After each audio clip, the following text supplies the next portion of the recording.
नमस्कार दोस्तों, स्वागत है आपका एक बार फिर से हमारे इस चैनल समग्र ज्ञान पर। दोस्तों, अगर आप अपने जीवन में कुछ नया सीखने की चाह रखते हैं तो चैनल को सब्सक्राइब जरूर कर ले। मनुष्य जब काटे तो श्री शिवाय नमस्ते याद रखना, बस जहर उतर जाए। शिव है वो घड़ी है, दयालु है, दातार है, कृपा का सागर है महाराज। ऐसा कोई कार्य नहीं जो बाबा नहीं करता। एक बात अपने ध्यान में रखिएगा, जिस समय पर आपको लगे कि कोई परेशानी बहुत बड़ी आके खड़ी हो गई है और बहुत बड़ी परेशानी आपकी दृष्टि में लग रहा है कि आपको ये परेशानी बहुत बड़ी है, आपकी दृष्टि में आपको ऐसा महसूस हो रहा है कि ये परेशानी बहुत बड़ी है और इसका कोई हल नहीं निकल रहा। सब जगह से होकर आ गए, हर जगह जाकर निवेदन कर लिया, विनती कर ली और वो परेशानी आपको लगता है कि बहुत बड़ी है। तो शिव महापुराण की कथा कहती है, मारक बेलपत्री के पेड़ के नीचे छोटा सा शिवलिंग का निर्माण करना। काहे का निर्माण करना है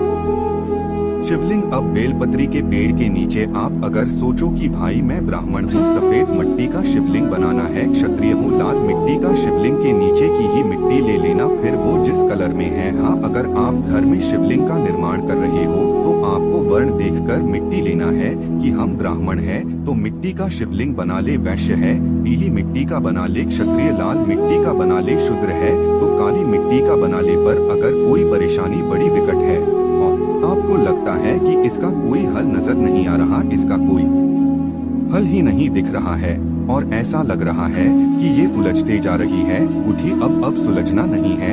अब उलझते उलझते उलझते हुए और लगे कि अब ये सुलझना नहीं है और अब ये कोई, हमने जितनों को बोला कोई नहीं सुलझा सका। हमने बहुत सोर्स फोर्स सब लगा लिया। तब एक बेलपत्री के पेड़ के नीचे या तो सोमवार को या सोमवार की अष्टमी पड़े उस दिन या फिर प्रदोष के दिन, प्रदोष काल में प्रदूषण का शिवलिंग का निर्माण करो और महाराज 5 सफेद फूल, थोड़ी सी काली तिल, एक यज्ञोपवीत पंचामृत स्नान कराने के बाद बाबा को समर्पित कर बाबा से निवेदन कर घी का दिया लगाकर विनती कर उस निवेदन करता बाबा को परिक्रमा देनार। बेलपत्री कितनी परिक्रमा देनार? आधी परिक्रमा। बेलपत्री की आधी परिक्रमा कैसे? जैसे अर्ध परिक्रमा कर शिवलिंग नमन कर दीप जब खंडा हो जाए शिवलिंग को उठाकर निवेदन कर विश्राम बोलकर शिवलिंग को जन्म विसर्जन करना। कौन सा कार्य सब दूर से आप और लगा कि अब इसके सिवाय कोई सार्थकता नहीं है, तब करना ये उपाय, तब करना इस उपाय। बाबा से निवेदन कर आओ, मुझे विश्वास है ज्यादा से ज्यादा अगर समय मेरे बाबा ने लिया ना तो 2 महीना,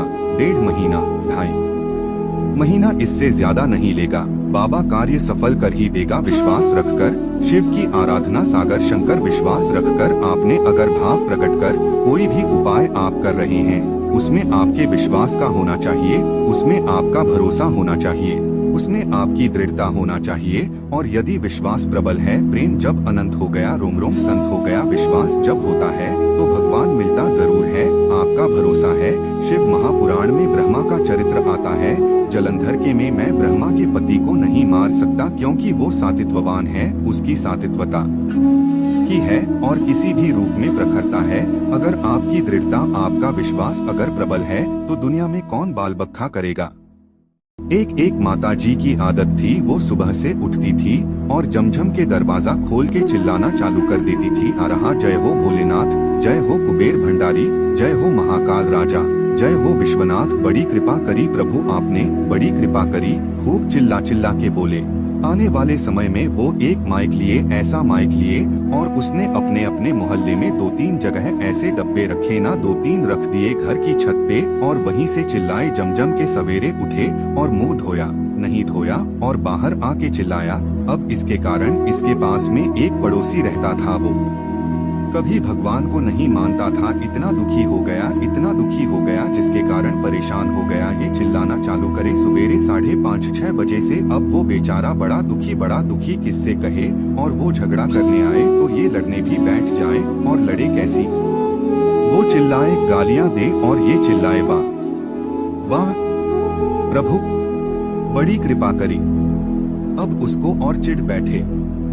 बताओ, है पड़ोसी बड़ा परेशान, कभी भगवान को मानता नहीं था। अगरबत्ती नहीं लगाए, धूप बत्ती नहीं लगाए, कभी दिया नहीं लगाए, कभी भगवान के धोख नहीं लगाए, परेशान। अब एक दिन सवेरे सवेरे इसने माइक उठाया और चिल्ला के बोली, शिवरात्रि के दिन हर हर महादेव, जय महाकाल राजा, जय विश्वनाथ। बड़ी कृपा करी प्रभु, जो देखा तो कहा दाल चावल सब्जी राई नॉन मिर्ची सब रखा था। फिर माइक लाइफ उठा के आया, फिर चिल्लाने लगी हर हर महादेव, वाह रे महादेव, जय हो मेरे महाकाल राजा, जय हो मेरे काशी विश्वनाथ। हमारे गुरु जी भी कहा करते थे, सावन के दिन अगर बेल की वृक्ष की जड़ में मिश्रित युक्त मिश्री, जो मिश्री आती है खड़ी खड़ी, आप सभी दर्शकों को जरूर पता होगा शक्कर टाइप की होती है, तो आपको मिश्री डाला हुआ दूध अगर आप इनकी जड़ में डालते हैं तो ऐसा कहा गया है कि ऐसा मानव कभी निर्धन नहीं होते। ऐसे मानव के जीवन से किसी भी तरह से अगर लक्ष्मी रुष्ट हो चुकी हो, रुष्ट दूर हो जाते हैं। ऐसे मानव पर माँ लक्ष्मी भी प्रसन्न होती है। ऐसे मानव के जीवन में धन का अभाव नहीं होता। ऐसे मानव फिर निरोग रहते हैं, निरोग काया हासिल होते हैं। आप चाहते हैं तो यही क्रिया नीम के वृक्ष पर भी कर सकते हैं। नीम के वृक्ष पर माता लक्ष्मी निवास करती है, समस्त देवी शक्ति निवास करते हैं। नीम के वृक्ष में अगर आप जो है सावन के शुभ मंगल दिनों में आपको 1 गिलास या फिर 1 लोटे सामर्थ्य के अनुसार तांबे के में आपको दूध डाल करके इनके अंदर इन्हें जो है अभिषेक करना चाहिए, इनकी जड़ में डालना चाहिए, परंतु आपको मीठा दूध ही डालना है। मिश्री मिला हुआ दूध आपको चढ़ाना है, इनकी जड़ में डालना है और गरीबी मिटाने की प्रार्थना करना है। या फिर जो लोग कर्जे का भार है वो लोग बोल सकते हैं कि हमारे कर्जे का भार दूर हो, या फिर जीवन में जो किसी भी तरह की जो परेशानी है वो परेशानी भी बोल देना, वो परेशानी तत्काल ये वृक्ष समाप्त करते हैं और आपको इसे छू करके आ जाना है। दोस्तों, साबुन में वृक्षों को जरूर छुए, आपकी कायाकल्प हो जाएगी। भगवान शिव आपके ऊपर मेहरबान हो जाएंगे, आपकी भक्ति की कामना आराधना पूर्ण हो जाएगी। तो अगर आप महादेव की कृपा हासिल करना चाहते हैं और उन्हें अपने घर पर बुलाना चाहते हैं तो कमेंट बॉक्स में लिखें, भगवान शिव आपका स्वागत है।